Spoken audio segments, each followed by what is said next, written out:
On this episode of Political Weathervane, weekly, September 7th, 2024, there are 13 keys to the White House. Which candidate is in the driver's seat for an Election Day victory? This Tuesday will likely be the only presidential debate between former President Donald Trump and Vice President Kamala Harris. We will preview the debate. The Port Labor Unions say that talks are too far apart and a strike is likely to occur on October 1st. But what does this mean for you? Find out on this episode of Political Weathervane. Trade your freedom for a false sense of right. Together we're stronger, we won't be denied. This is freedom's last stand, let's turn the tide.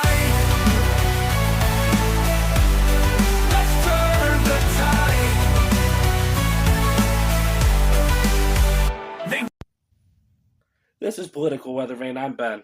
And I am Sean. All right, so our top story for today, we're going to be talking about the 13 keys to the White House. Right now, Alan Lichtman, that's his name, he makes predictions. He's been doing it since the 1980s, and he's correctly predicted nearly every election since the 1980s until now. And now he's come out with his prediction. And let's hear a little bit about Alan Lichtman. 27 seconds, New York Times. Red shirt, that's Alan Lichtman, 77-year-old Alan Lichtman. And he's racing in the qualifiers for the Senior Olympics. But there's another kind of race Alan's just as qualified for. Alan Lichtman. Alan Lichtman. Professor Alan Lichtman, who has correctly predicted almost every presidential election since 1984. And today, Alan Lichtman's ready to tell us who's going to win in 2024. All right, so now we can go through the 13 keys to the White House. It goes by a true-false system. If something is true, that means it favors the incumbent. So she's technically the incumbent. The first one we're going to go through is midterm gains. Do you think that, what would that be, true or false? It would be false. Yeah, you're right. It actually is false. A lot of people at first, I thought it was going to be true, but that's the fact that Republicans were expected to win a lot more seats and everything. They still won the House, so that's why it's still false. Okay. All right, so on to the next one. Incumbency. Is that true or false? Isn't it true? No, it's actually false because she is not the current incumbent. But in a way, you could kind of say that she is the incumbent because she's the incumbent vice president. Yeah, he put it down as incumbency false. Originally, okay, I guess it's false. It's just how the pattern of how they've been doing it. He did it through it's a the weird last 120 years. Yeah, so actually they would have had that true if Biden was still running. All right, so primary contest. Did Kamala have a primary contest? No, she didn't. No, she didn't. They just gave it to her. So she got a green light for that. Is there a third party running against her? There's actually a couple people running against her. But with all the people dropping out and everything, he put it as true that there really wasn't. There isn't a heavy third party running against her now. You know what I'm thinking? They said RFK was at one point, but not anymore. Okay, there's other two people that are going to be on the ballot on some states. That's why I was confused. Yeah, Joe Stein and somebody else. I can't think of his name right now. Cornel West. Cornel West. Well, they said his kind of little asterisk right there has to be like 10%. You know what I mean? All right. So let's see. Social unrest. Is there social unrest going around? I say yeah, a little bit. Well, he put it down as it's actually pretty quiet and everything. So he put it in the true category. So they said it favors Kamala. Okay, you want to know what I'm thinking of? I'm thinking of all the protests that are going on at schools with the anti-Israel protests. Yeah, but they don't call that social unrest, though. Okay. Like, social unrest would probably be like 2020 with... Black Lives Matter? Yeah. All right. So, policy change. Not really. Is there a fundamental push for policy change? I guess, yeah, she kind of is talking about change. Yeah, but I guess he gave her the green light for policy change. We can kind of dive a little bit deeper into that because I'm not really sure what that means. Policy change. Yeah, what does that mean? Does that mean that they want to do something different, like put the country on a different path? All right, so I got the video back propped up. This is him explaining what he's talking about with policy change. The White House has made major changes to national policy. Rejoining the Paris Accords on climate change, the CHIPS bill, the infrastructure bill, the Inflation Reduction and Climate Change bill. Clearly, the key is true. Number 8. Really? All right, so he thinks that all the bills or whatever are a very positive thing, and that the key holds true that national policy has changed greatly. I guess it has changed. It has. Because then now you got the Green New Deal that was in the infrastructure bill. You're talking about the Inflation Reduction Act. Yeah. Which actually increased inflation. All right. And yes, that's rejoining the Paris Accord for climate change, international standards. I guess, yeah, it has been policy changes. All right. I kind of skipped these around because I was kind of like questioning these, and it's about the economy. Okay. Okay. So the short-term economy, he said, is wonderful, and that there's there's nothing going on with the economy. Nobody's struggling, and there's no recession. That's ridiculous. And he was saying that that's true. So the economy is great right now. The economy is not great. All right. The next one is long-term economy, and he's basically talking about numbers from comparing the previous administration to the administration right now. And he said that job growth has been tremendous now, and it's been almost double what Trump was. I wanted to kind of see the numbers and see the difference between that. Let me see if we can find that. According to this Forbes article that I found, it says that both Biden and Trump oversaw strong labor markets. Since Biden took office, overall employment is up 11%, average pay is up 17%, and unemployment is down from 6.7% to 4.3%.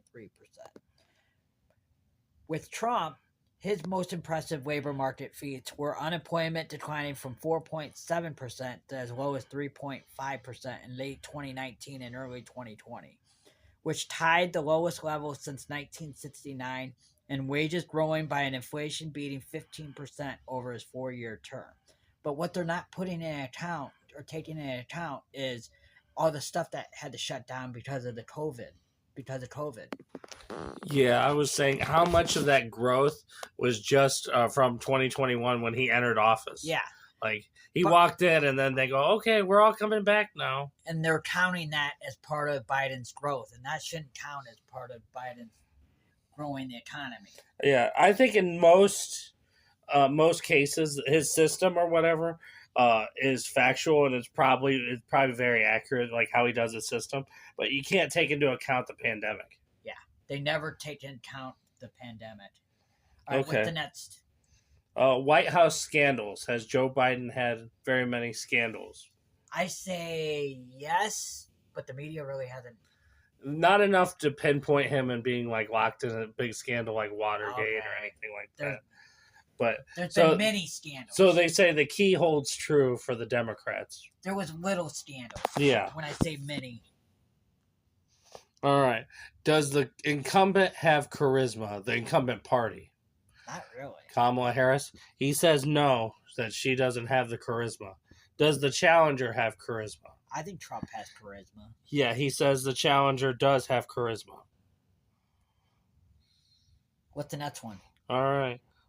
Foreign policy failures. Yes. He says that it's false, so that way it says that they do have foreign policy failures. You know what the number one thing I always think of when you talk about foreign policy Mhm. failures with the administration is leaving Afghanistan the way they left. Mhm. And then he had the audacity at the debate to say that no American soldiers died under his watch. All right, what's the next one? All right, this is the 13th one. It's the last one. Foreign policy success.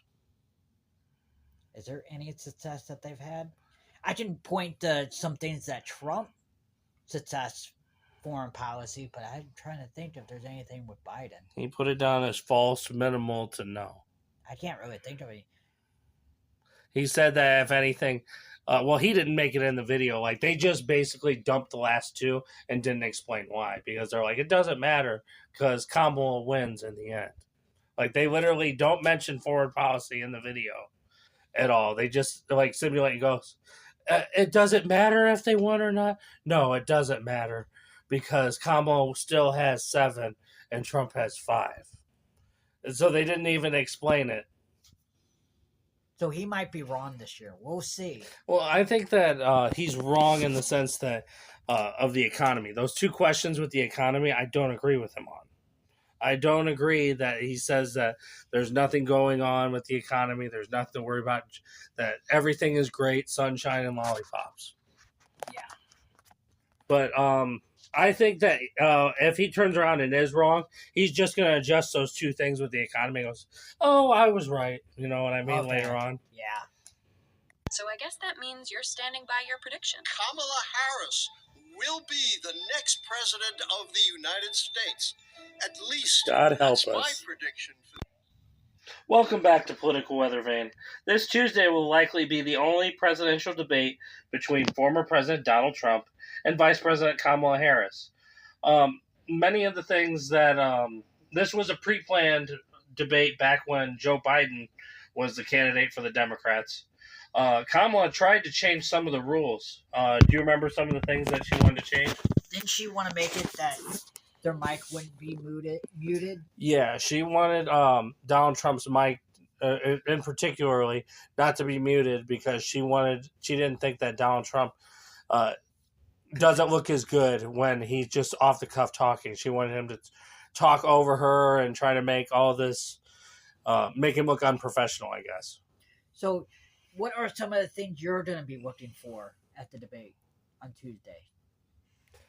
The number one thing that I want to see at the debate is Kamala Harris being questioned and actually being vetted, because that's the thing that she hasn't been. She's goes on and has predetermined, and that's another thing.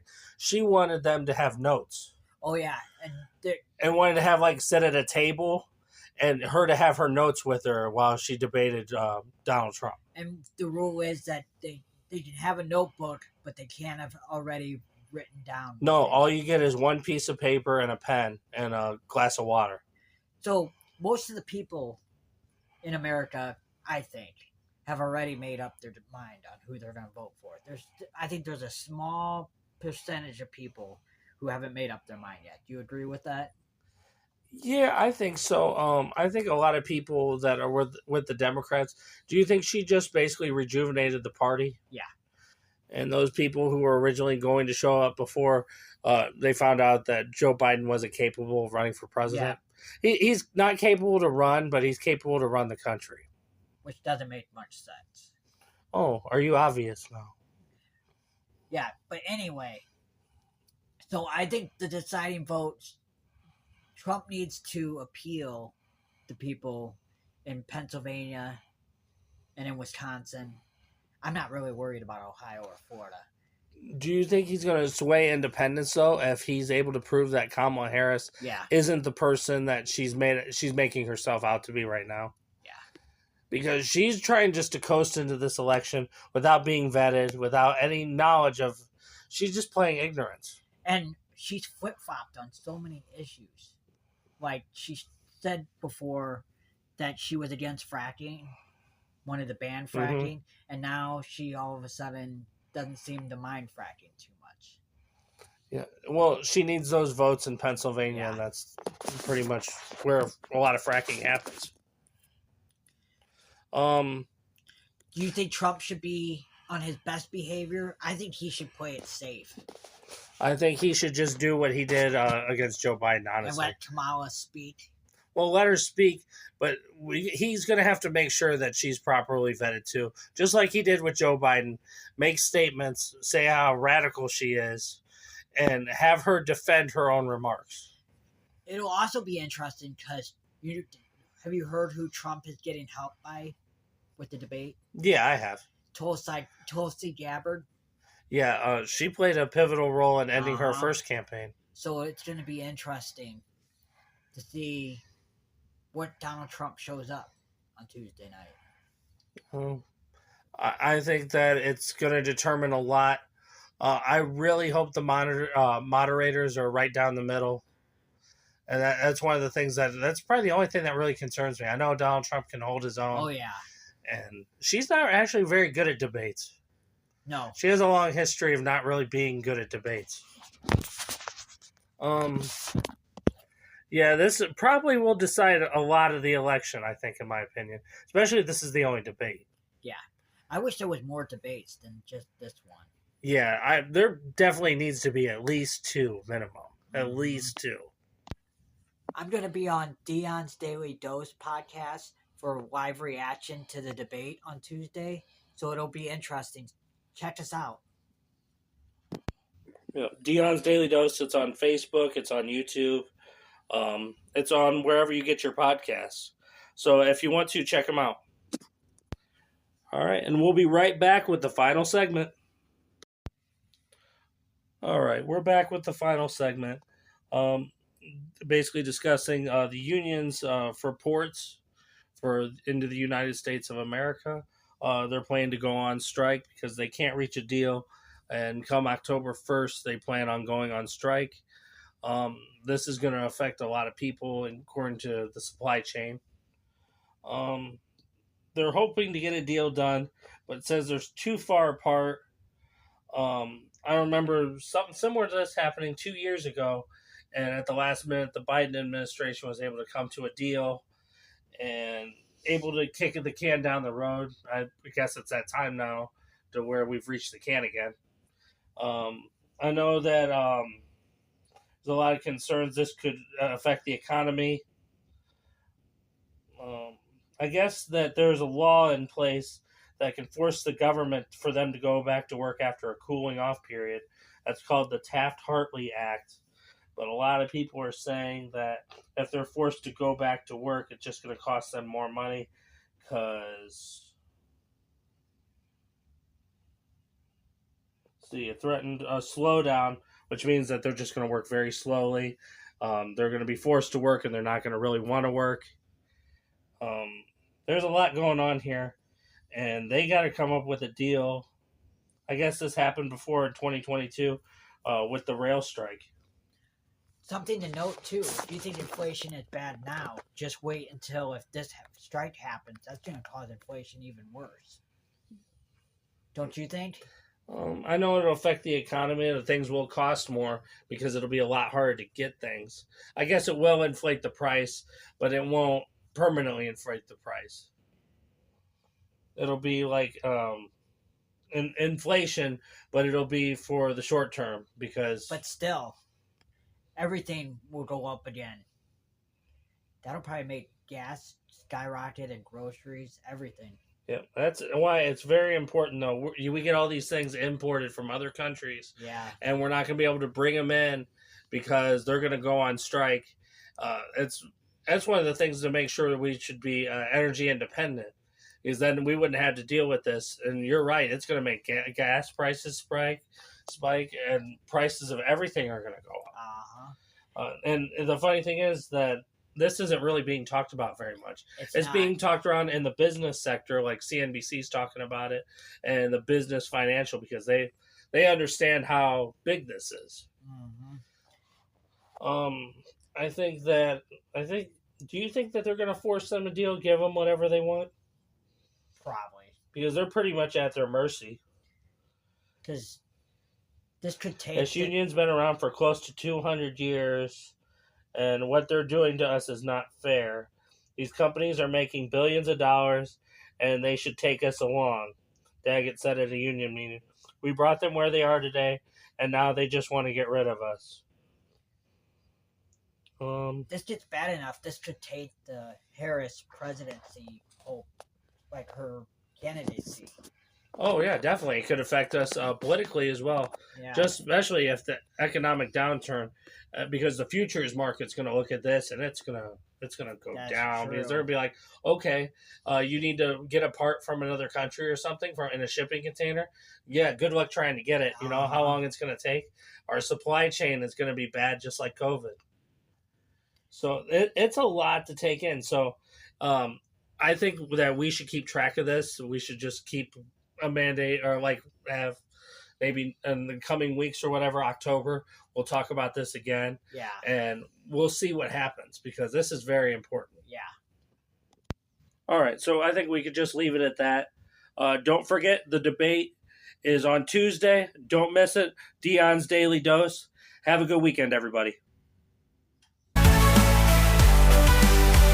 They want to control us, make us comply, but we'll break the chains, we'll defy and fly. Kamala's vision may loom overhead, but in the land of the brave, we won't live in dread. Our spirits unbroken, we'll stand hand in hand. Together we fight, this is freedom's last stand. So raise your voice, let the world hear our fight. Don't trade your freedom for a false sense of right. Together we're